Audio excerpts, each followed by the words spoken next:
before we start learning anything new, it's a very good idea to keep few seconds of silence and say a quick prayer. Yeah. So why do we pray? So that there are no obstacles in our path before we learn anything new, before we start off. Let's say you want to start learning to swim, or you want to start learning a sport or a dance or a language. Yeah. So before learning anything new, we say this prayer. Huh? And who do you think is the master of removing obstacles? All of us know him as the elephant-headed god, Lord Ganesha. So here's the prayer. Vakratunda Mahakaya Suryakoti Samaprabha Nirvignam Kuru me Deva Sarvakaryeshu Sarvada. So Vakratunda means the god with a bent trunk, isn't it? So that's Ganesha's face. He has an elephant face and the trunk is moving here and there. So that's a Vakratunda, a bent trunk. Mahakaya. So Ganesha loves to eat. He also has a modak in his hand, no? So Mahakaya means big bodied god. Surya Koti, the one who shines bright like a million suns. Surya Koti, Surya is sun and Koti is many, millions and millions of sun. Nirvignam, Vigna means any obstacle.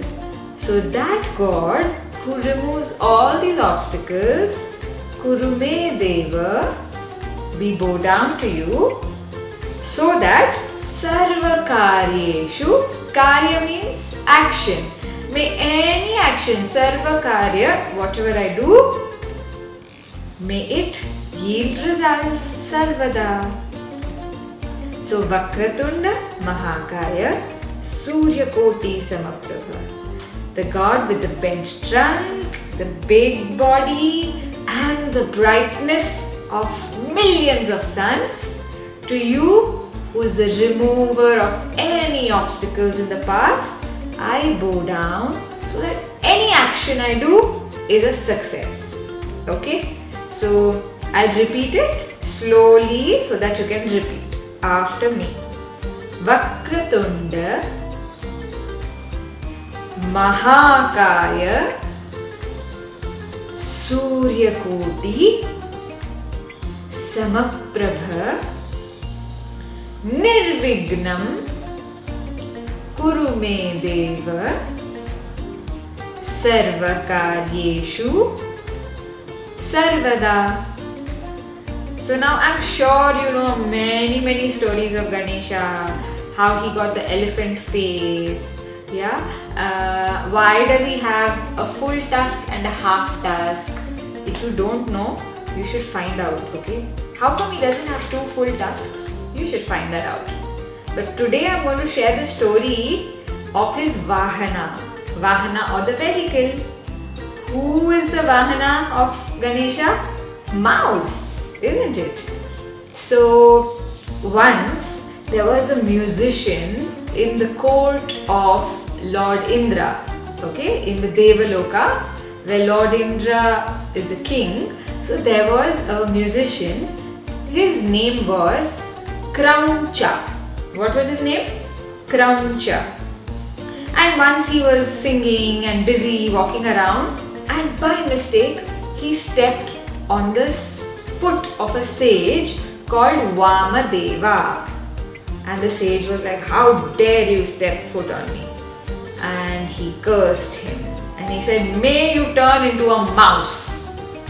And suddenly, what happened? Krauncha, the musician, became a very big mouse the size of a mountain. Not the tiny mice we see around. A super big mouse. And do you know rodents are known to eat away all grains, and they can really, ruin agricultural land. And this was such a big mouse. So everywhere he went, he created destruction. What to do? And then everyone went and prayed to Lord Shiva, please, all our lands are going bad. This mouse is, ruining all our grains. Please help us. So then Bholanath, the innocent Shiva, said, don't worry, I'll ask my son Ganesha to figure something out. So this mouse was traveling, Krauncha the mouse, he went helter-skelter, and finally he reached the house or the hermitage of sage Parashara. Okay, and there was Ganesha in sage Parashara's hermitage waiting for the mouse. And the big mouse came, and Ganesha, not only does he have a modak in one hand, he also has a noose, one big rope, and he just flung that rope and he tied it around the mouse, Krauncha, and he pulled him.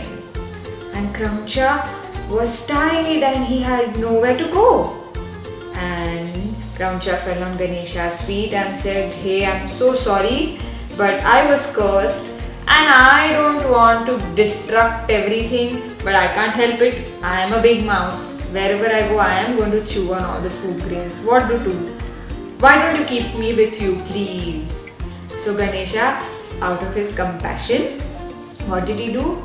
He made the mouse small again, back to its original size, and said, I will fulfill your wish of being with me all the time and keep you as my vaahan or vehicle. Yeah? So that's how Ganesha became the remover of obstacles.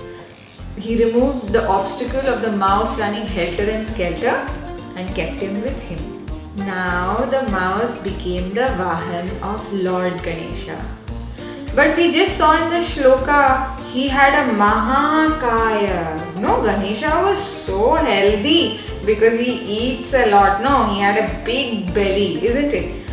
So when he sat on the mouse, which was his vehicle, the mouse was getting crushed in the weight of Ganesha. So the mouse requested, see, now I am your vaahan. You have been kind to keep me with you all the time. But please, when you sit on me, can you decrease your weight a little? So Ganesha used his magical powers and he agreed. So every time he had to travel from one place to another on his mouse, he decreased his weight so he doesn't cause harm to the little mouse. So it is said, if you have any wish, that you want to reach out to Ganesha, you can whisper the secret into the ears of his vaahan or the mouse. So if you visit any Ganesha temple in the country, there will be a beautiful mouse also, So you will notice people go to the ear of the mouse and whisper a secret. Dear Ganesha, I want this. Can you help me? Can you remove these obstacles and ensure that my work gets done? They say it in the ear of the mouse and they believe the mouse will convey the message to his owner, Lord Ganesha. Nice story? Great. So let's revise the shloka and believe that any obstacle we have in our life can be removed by the mighty, the loving Ganesha. Vakratunda Mahakaya Suryakoti Samaprabha Nirvighnam Kurume Deva Sarvakaryeshu Sarvada.